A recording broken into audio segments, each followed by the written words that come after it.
Good day, guys. As you all know me, as a mentor, Nasdaq Ninja. So, guys, before you can begin, can you please like, subscribe, and hit that notification bell so that you can get notified once we upload. So, guys, like we told you guys, we're gonna be uploading a new video. The title it's probably breakdown Nasdaq. So it's a weekly breakdown of Nasdaq. So nonetheless, guys, as you can see, this is Nasdaq for you. So I'm gonna start it from the weekly time frame, not because I said it's a weekly breakout. We can always start it on the monthly time frame. So let me see monthly, weekly, monthly, weekly. Okay, let me take it to the monthly. Understand? For the first time, you understand? It's for the first time ever. You know, it's for the first time for myself starting from a monthly time frame as much as you all can know. You understand? So this side, let me see what is it that I have. So probably I have my highest point here on the monthly time frame. I have my highest point here, and then I have my lowest point here. The reason being this is my lowest point, guys, because it's a zone. Understand? The market had reasons to buy at that certain position. So once I have this kind of confirmation, I know that the market can push further more to this position and buy here because there's the position where it got more momentum to the top side. You understand? So, guys, nonetheless, if you need our course, just check our numbers on the comment section so that you can get it in full understand. So nonetheless, guys, you can see we have our highest, we have our lowest. So we're gonna go to daily time frame, or let's start on weekly time frame and see what is it that we're gonna be having on a weekly time frame. But I think that we won't be having anything, understand, because this is just like the same thing, understand. As much as you can see, we took it here and then we put it here on the weekly time frame. So that's when our weekly breakout starts. So now we're breaking out this chart. So as much as you can see, guys, here I have my first touch and second touch. I always say if you see the candlesticks are always squeezed, you don't force any trend, you don't put anything, you just pass. Understand? So we're gonna pass to daily time frame. So now we're going to daily time frame. So here you can see that this candlestick, they are not squeezed. So if they are not squeezed, they're actually like allowing you to create something. You can create support, you can create resistance, you can create, probably you need to create any concept here. Understand? So you're gonna break everything that you see from this day time frame until you see the direction of the market. So as much as I can see here, I see a proper trend. The reason being is that I always say I follow two touches. So I'm gonna adjust this one to this position here.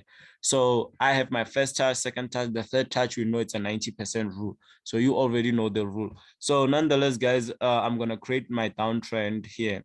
It's my diagonal support though. So I'm gonna create it here. So this is our diagonal support. So as much as you can see, it makes sense though. It makes sense that the possibilities of us touching here, they are high, understand? It makes sense. But due to that, if we have first, second, and third, this position here, we can have a double bottom, you understand? They are on those like weekly time frame, this position here, they haven't like really closed. And probably we can't be following this one as being a daily candlestick, understand, a daily setup. This thing we could have caught it on a weekly time frame. So at the end of the day, guys, the market could touch here. So let me show you what can happen. The market could touch here. If the market comes back to the top side here, this is what's going to happen. Understand? So the possibilities that can happen is that the market, once the market on Nasdaq has 1, 2, and the third touch here, on the fourth touch, it doesn't actually touch the trend. It actually create a double bottom. You understand? You can always backtest the chart. You're gonna see it from the backtest side. So nonetheless, guys, from this position, what I can do is that I can only apply major key from this point. So to always allow me that if I break this position, I know that I'm going to be pushing to the top furthermore, and I can create new highs. Understand? Nonetheless, let's go to H4 and see what is it that we have on H4. So this is what we have on H4, guys. I want you guys to understand that this trend, which was here, it's no longer valid because of the market came back inside. Let me show you how. So if you can take this position here and put it to the bottom side, you can see you have your first touch and third touch, right? And then if you can check, the market probably came back inside. So for my side, it's invalid. I'm going to use this trend. You understand? I'm going to use this trend.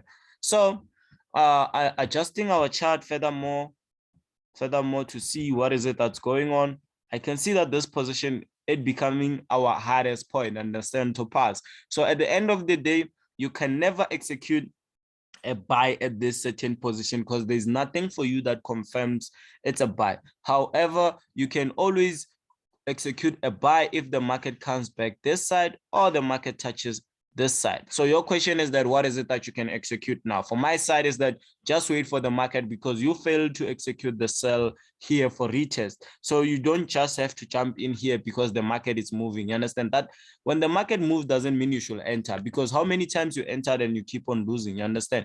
You need to be patient and have a plan where to enter. So my plan is to enter when the market comes back in the top side here, or when the market touches there. You understand? So I need to be patient. So nonetheless, let's go to 60 minutes time frame and see what is it that we have.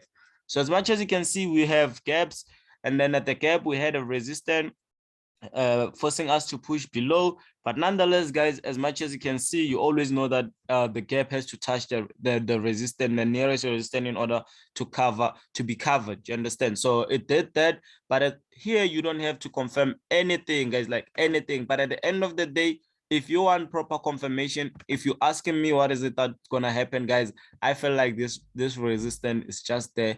We're gonna be pushing to the top side from this side here to the top side. You understand? You're gonna be seeing that during a US opening. So this is my breakdown, guys, saying that the market probably might be pushing to the top from this side because of this double bottom that I think it's there on the highly time frame, whereby on the higher time frame the candlestick haven't closed outside, but in the smallest time frame the candlestick closed outside. So nonetheless, guys, you can always check those numbers on the comment section, but we're gonna see if this market will probably take our direction. So we're gonna screenshot this position here from here, because we're saying that probably here we need a buy, guys. You know, I'm making the market to 10.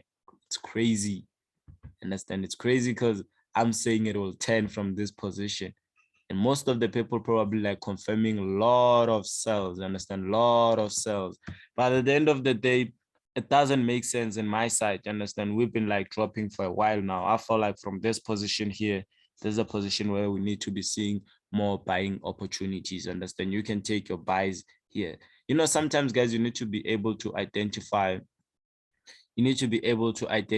things before they happen. Understand? So nonetheless, guys, this is our weekly breakout, as much as you can see. So we're saying that the market has to push to the top side from this position here. So that's what I said, and I can't insist that.